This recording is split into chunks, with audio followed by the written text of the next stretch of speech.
Плутарх. Полное имя Местрий Плутарх.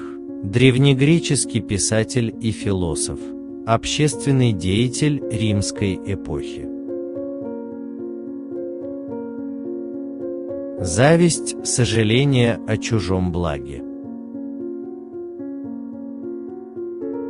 Я не нуждаюсь в друге, который повторяет каждый мой жест, это проделывает гораздо лучше моя тень.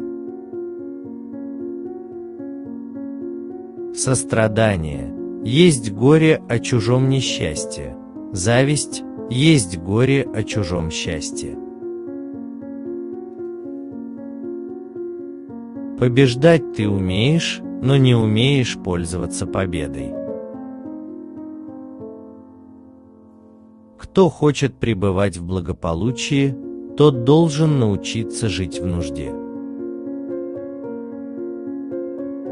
Чтобы чувствовать цену того, чем вы владеете, представьте себе, что вы потеряли это.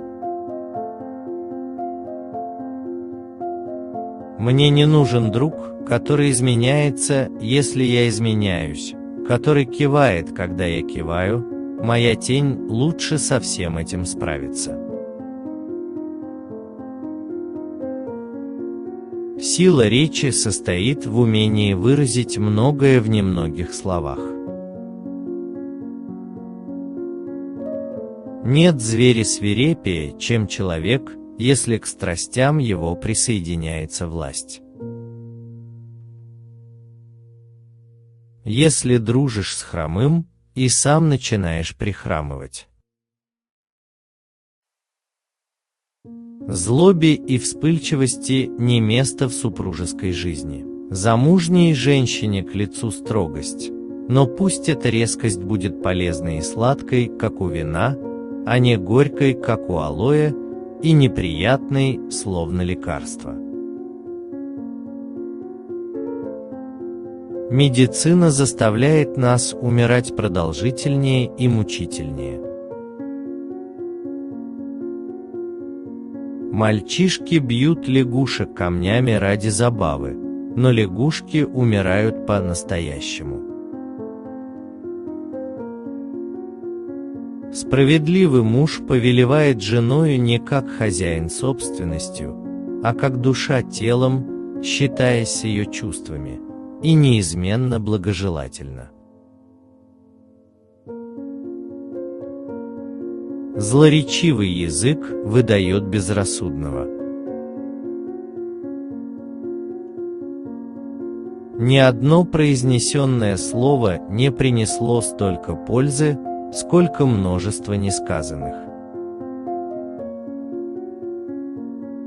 Не говори о своем счастье с человеком, который гораздо несчастнее тебя. Есть 3 способа отвечать на вопросы: сказать необходимое, отвечать с приветливостью и наговорить лишнего. Беседа столь же общее достояние, как и вино за столом пирующих. Из самых диких жеребят выходят наилучшие лошади, только бы их как следует воспитать и выездить. Не исключение из этого правила и люди. Тот, кто жаден на похвалу, беден заслугами. Умная жена, пока разгневанный муж кричит и бранится, хранит молчание, и лишь когда он умолкает, заводит с ним разговор, чтобы смягчить его и успокоить. Там, где все прочие условия равны, победителем выходит более мужественный. Пища нам не только средство к жизни, но и средство к смерти. Подобно огню, который в тростнике, соломе или заячьем волосе легко вспыхивает, но быстро угасает, если не найдет себе другой пищи. Любовь ярко воспламеняется цветущей молодостью и телесной привлекательностью, но скоро угаснет, если ее не будут питать духовные достоинства и добрый нрав супругов. Чем выше человек превозносится над другими, тем безнравственнее его наслаждение. Нас делает счастливыми именно излишнее, а не то, что всем необходимо.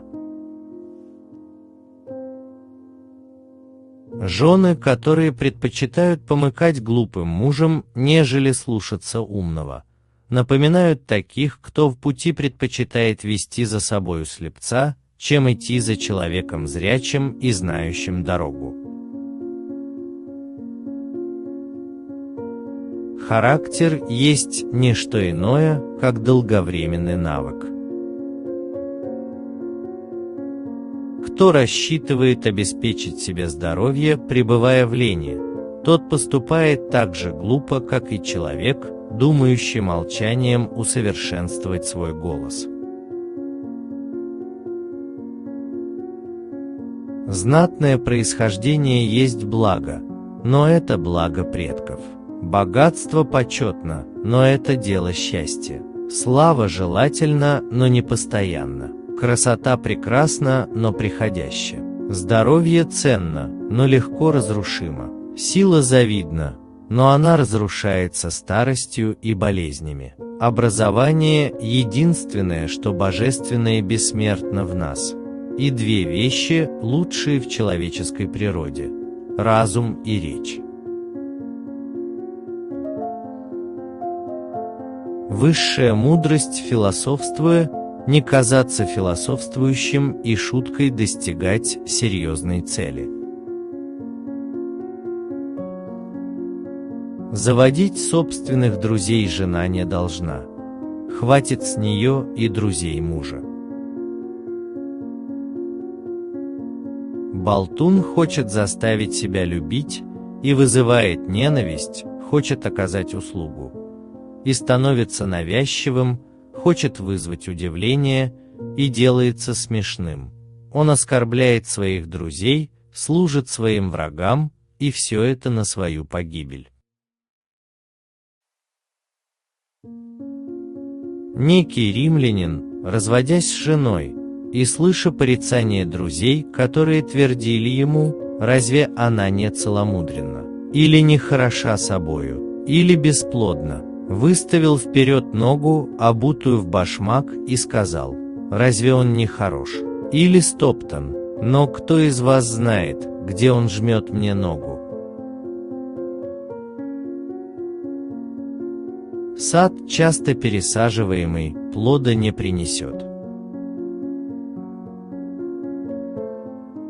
Некий римлянин, пообедав в одиночестве, сказал: «Сегодня я поел, но не пообедал».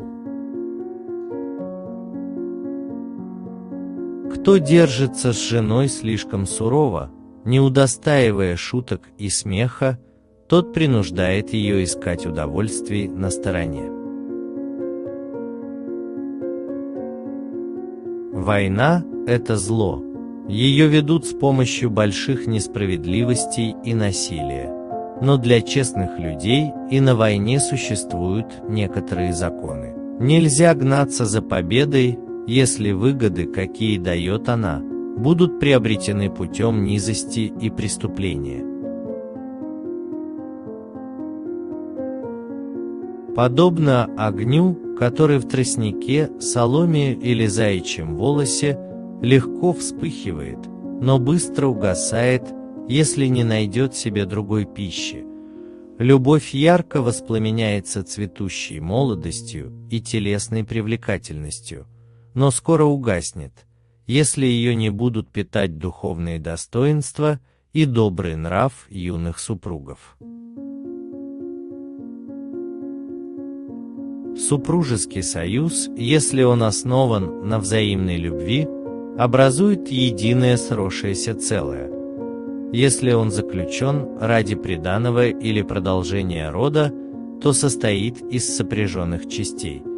Если же только за тем, чтобы вместе спать, то состоит из частей обособленных, и такой брак правильно считать не совместной жизнью, а проживанием под одной крышей. Говорить учимся мы у людей, молчать у богов. Украшает женщину то, что делает ее более красивой, делают ее таковою не золото, изумруды и пурпур, а скромность, благопристойность и стыдливость. Говорят, что природа для того каждому дала 2 уха и 1 язык, чтобы говорить меньше, чем слушать. Ни на приданое, ни на знатность, ни на красоту свою следует полагаться жене, а на то, чем по-настоящему можно привязать к себе мужа, на любезность, добронравие и уступчивость, и качества эти проявлять каждодневно не через силу, как бы нехотя, но с готовностью, радостно и охотно. Ни одно произнесенное слово не принесло столько пользы, сколько множество несказанных. Жениться следует не глазами и не пальцами, как это делают некоторые, подсчитывая, сколько за невестой приданого, вместо того, чтобы выяснить, какова она будет в совместной жизни. Избегать столкновений мужу с женой и жене с мужем следует везде и всегда, но больше всего на супружеском ложе. Ссорам, перебранкам и взаимному оскорблению, если они начались на ложе, нелегко положить конец в другое время и в другом месте. Кто рассчитывает обеспечить себе здоровье, пребывая в лени, тот поступает так же глупо, как и человек, думающий молчанием усовершенствовать свой голос. Плутарх. Цитаты и афоризмы.